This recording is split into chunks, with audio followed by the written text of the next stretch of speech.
What is up, and welcome to another episode of Beyond the Arc with Brandon Silvers. As always, I am your host, Brandon Silvers. What a time to be a sports fan. College football is in full swing. The NFL season is ramping up. MLB playoffs are starting, and the NBA season is about to start as well. Now, one of my favorite things about playing sports is winning. I love winning. I love winning at things that aren't even really sports too, but I especially love winning at sports. And if you've ever played sports, you know how many different ways there are to win. And a lot of that depends on the sport as well. However, there is one surefire way to increase your chances of winning that applies to every sport. That's right. I'm talking about cheating. All right, now there's been some wild cheating stories in the sports world recently, so I want to take a look at those stories, and then I want to take a look back at some of the wildest cheaters in the history of sports. Let's go. Okay, I'm a little bit too antsy to play board games regularly, but I have been known to ruin a game night or two by being hyper competitive. Now, as I've gotten more mature, I'll look back on these moments and feel a little bit like a jackass. However, there is a cheating scandal that has rocked the chess world that has helped me feel a lot better about my own behavior during Trivial Pursuit. All right, so as we all know, the best chess player in the world is Magnus Carlsen. Carlsen is so good at chess that he recently gave up his title as world chess champion because he just got tired of winning. So this guy is really good, but he was recently upset by a guy named Hans Niemann. Niemann is a grandmaster, which means he's good too, but he's not Magnus Carlsen good. And in chess, they know this because they use some sort of mathematic formula to determine your skill level because it's chess. What else would they do? And Magnus's rating is way higher than Hans's. And what's weird is that Hans's rating has apparently been going up at an unprecedented rate. And this was the second time that Hans has beaten Magnus recently, and the second time he's done so by being the black pieces, which means he's got the second move, and a Yahoo Sports article by Jack Baer assures me that typically a draw is the best you can hope for at this level when you have the second move. So obviously, the second loss in particular got Magnus's spidey senses tingling, and he actually withdrew from the tournament after losing to Hans. And when he had to play Hans again a week later, he resigned from that match after one move. Then he released his statement where he accuses Hans of cheating. Okay, so this is chess we're talking about, and I have a hard time believing this would be a story at all if not for speculation about how Hans cheated. I guess another chess grandmaster named Eric Hansen made a joke that Hans must be cheating using vibrating anal beads that are connected to a computer. Sadly, this does not appear to be true, but the internet wants it to be true, and I'm here to give the people what they want. Okay, so my first thought with this rumor was that this reminded me of an episode of Seinfeld. I've seen every episode of Seinfeld. I find it halfway amusing, but I'm firmly anti-laugh track because I think if a joke is actually funny, then I shouldn't need to be told when to laugh. But anyways, there's an episode where George decides to combine two things he loves the most, food and sex, into one experience. And not just your normal sexy food like whipped cream and eggplant emojis. He is full-on eating a pastrami sandwich during sex at one point. So this vibrating anal bead while playing chess thing is straight from the Costanza playbook. If you only need to feel a vibration to cheat, why would you need that vibration in your butt unless you like that? It's not like they play naked so you'd have to hide it or anything like that. You could even just gently place it between your butt cheeks if that was your concern. Insertion is next level. And look, that's perfectly fine. I'm not here to kink shame anyone. Beyond the Arc with Brandon Silvers is firmly anti-kink shaming. Unless, of course, your former NFL player and current podcast host, Channing Crowder, who has admitted to role-playing as a cat with his wife. Imagine being Channing's kids and having to explain to your friends that, yes, we do have a giant sandbox in our backyard, but no, y'all can't play in it. So anyways, if you get sexual pleasure from things in your butt, more power to you. I support you in your endeavors, and we as a society need to stop judging people other than Channing Crowder for what they enjoy in the bedroom floating on top of my waterbed. If you don't know what song I just referenced, do better. However, you probably shouldn't bring any of your kinks into chess tournaments for a number of reasons. And it doesn't look like Hans did, which is too bad because he probably missed out on a lot of fun because a report by chess.com, which sounds made up, but is the world's top chess platform online, found that he cheated in over 100 games before he was banned from their platform in 2020. Tough year for us all. Now, I don't know if you can trust chess.com since they're in the process of buying Magnus's chess app for a ton of money, and that cheating was online, which would be a lot easier than cheating in person. As you might imagine, the International Chess Federation is investigating, but they aren't too happy with Magnus either for the petty way he's handled all this, from the passive-aggressive tweets to the withdrawing from matches and ruining tournaments. I guess they want Magnus to get back to focusing on chess and stop acting like there's something up his butt.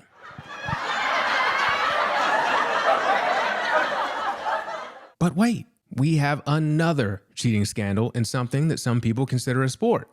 Social media went nuts over a video from a fishing tournament in Cleveland. Didn't know they did that there.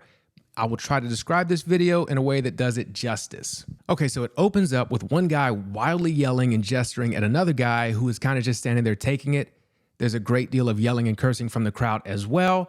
Then there's a cut to some fish who are having lead weights removed from them while the crowd starts yelling and cursing some more, and they're even yelling that someone needs to call the cops. Okay, so what happened is fishing tournament director Jason Fisher, yes, that's his real name, had caught the first place team of Chase Kaminsky and Jake Runyon cheating by stuffing the fish they had caught with lead weights and fillets of other fish to make them weigh more, and they wildly overshot their target by doubling what the second place team had. Turns out fishermen apparently know fish, and the surrounding crowd knew there was no way those fish could weigh that much. And sure enough, they didn't. With about 30 grand on the line, everyone lost their minds. Now, Kaminsky and Runyon had been the subject of rumors about cheating for a while now after having unprecedented success similar to our chess friend Hans Niemann. According to Yahoo Sports, which is every weird sports beat covered, they had won over $400,000 in money and prizes since last year. So no wonder the crowd was super pissed. I can't find any confirmation that the police were actually called like the crowd wanted, but this is a fantastic example of why we need a restructuring of law enforcement in this country. There's simply no way that a couple of months at police academy has prepped these people to handle mental health calls, school shootings, and cheating scandals. No occupation can handle all these things, except for teachers. However, I am looking forward to Law & Order SVU doing a Rip from the Headlines episode about this, so that when they arrest the perp after an elaborate undercover operation, Ice-T can say, he took the bait. We got him hook, line, and sinker. Now back to the video. I mentioned there was one guy getting yelled at. That was Jake Runyon. His partner Chase Kaminsky apparently took off while the tournament director was cutting the fish open. Awful teammate, Chase. Okay, so we've got a fishing tournament director named Fisher and a guy who takes off running when he's in trouble named Chase. Now, these two getting away with this to the point where they won over $400,000 in cash and prizes made me question how these tournaments protect against cheating. I mean, just stuffing weights down a fish's throat isn't exactly criminal mastermind stuff. So what safeguards are in place? Well, these tournaments rely on mandatory lie detector tests for every winner. If you think that's dumb, you're right. But you also probably never rushed home from school to watch Maury Povich and learn the entertainment value in hearing lie detector results. And honestly, the whole thing played out exactly like a lie detector episode of Maury, from the yelling to the shame to someone running off stage. So I think they've stumbled upon a great opportunity to grow the sport and make it more entertaining. They should read out the lie detector results in front of a live studio audience and cut open each fish to check and see if there are weight stuffed inside of them. And maybe even hope some of the fish play chess.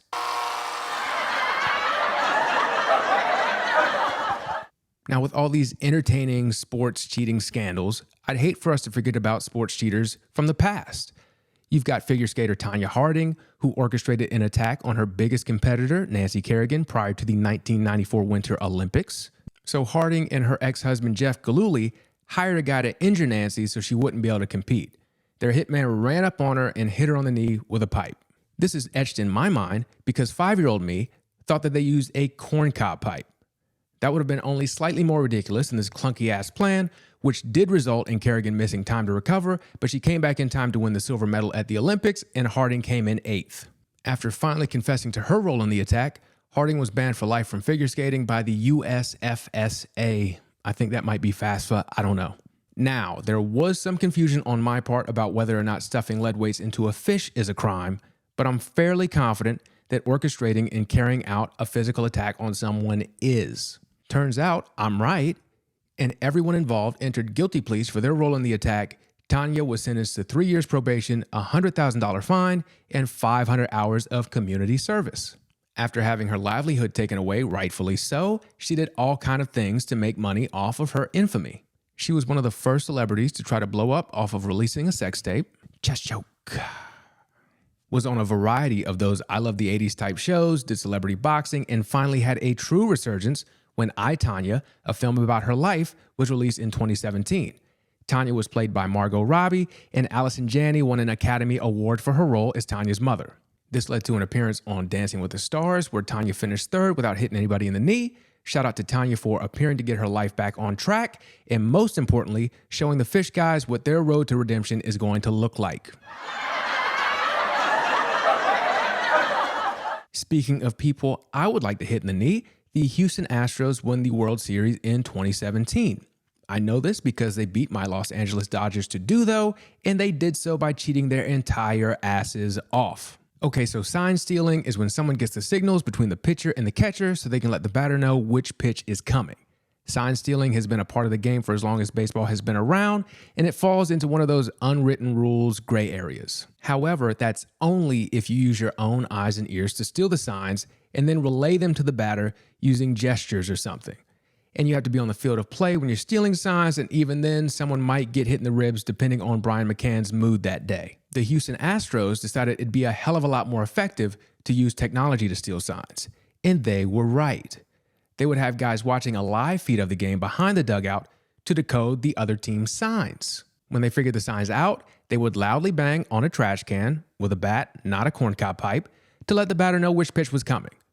Banging meant an off-speed pitch was on the way. No banging meant a fastball was coming. Now, this is another example of such a simple plan that I don't understand how it didn't get caught sooner. Could there have been an even more technologically advanced cheating system at play? Well, if you know me, you know I love a good sports cheating scandal involving something that vibrates. And sure enough, it was rumored that the Astros were using buzzers attached to them that vibrated to indicate which type of pitch was on the way. The biggest piece of evidence for this was the walk-off home run hit by Jose Altuve in Game 6 of the 2019 ALCS. As Altuve is headed to home, he's quite obviously asking his teammates not to rip his shirt off in celebration, which is exactly what I'd do if I were hiding a cheating buzzer on my body. But I mean, surely Jose had a perfectly reasonable excuse for not wanting his shirt ripped off, right? I mean, I've certainly had days at the pool where I wasn't feeling my most confident. Jose claimed that his wife asked him not to be shirtless in public due to a terrible chest tattoo he had. Right. So the world's finally seen the tattoo. It's not great, wouldn't want it on my body, but it's just his daughter's name in cursive. If you've ever been to Folly Beach, you've seen much worse. More importantly, if you hit a home run to send your team to the World Series, why would this be the first thing on your mind? Who even needs clothes at that point? Me, a non-cheater, would be in just my batting helmet and cleats by the time I rounded second. Major League Baseball said they couldn't prove the buzzer thing though, so I'll just let you and the International Chess Federation decide. However, they did prove the cheating and let these assholes stay World Series champs instead of doing the right thing and retroactively declaring my Dodgers as World Series champions, which is so on brand for Major League Baseball. They buried their head in the sand with the steroid stuff until someone that everyone hated broke the single-season home run record, but you can't tell me that Josh Reddick and Alex Bregman are more likable than Barry Bonds. There were some lengthy suspensions handed out and some people got fired, but who wouldn't trade that for a World Series ring?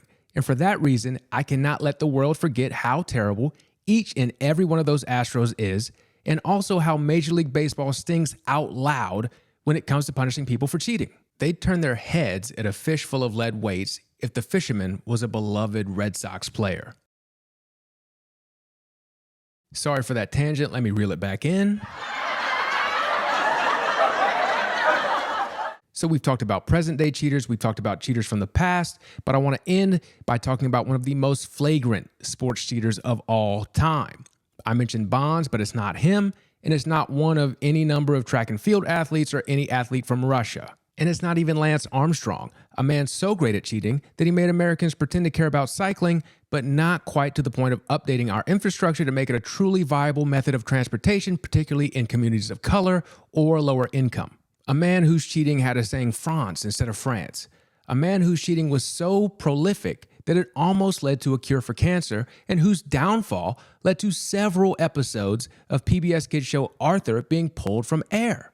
Lance was a close second, but I believe the most flagrant cheater in all of sports to be Tristan Thompson. This man is a habitual cheater. He cheated on his ex with Khloe Kardashian, and then surprise, surprise, he's cheated on Khloe at every chance he gets. He's had to issue the dreaded public apology after having a baby with another woman while in a relationship with Khloe, and come to find out, he had convinced Khloe to have a baby with him while hiding the fact that he knew this other baby was on the way. So when I was researching this, I learned that the Kardashians still have a show on Hulu, and on a recent episode, Khloe learned that she has brain trauma as a result of Tristan cheating. Now, I don't know enough about science to be able to say how true that is, but I do know that an argument could be made that she has brain trauma based on her insistence to repeatedly forgive him, then act shocked when he cheats again. But Tristan doesn't just cheat on women. No, he cheated the Cleveland Cavaliers out of a 5-year, $82 million contract simply by getting some rebounds at the right time and having LeBron's agent. This is a man who has never averaged more than 12 points per game.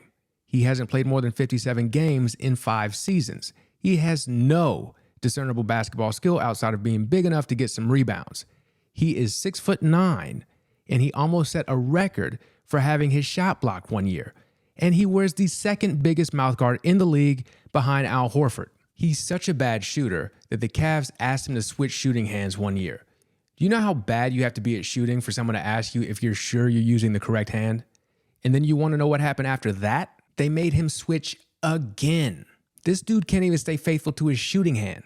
And for those reasons, Tristan Thompson is the official Beyond the Arc with Brandon Silver's most prolific sports cheater of all time. Congratulations to him. This has been another episode of Beyond the Arc with Brandon Silvers. I appreciate you watching, listening, rating, subscribing, reviewing, and sharing.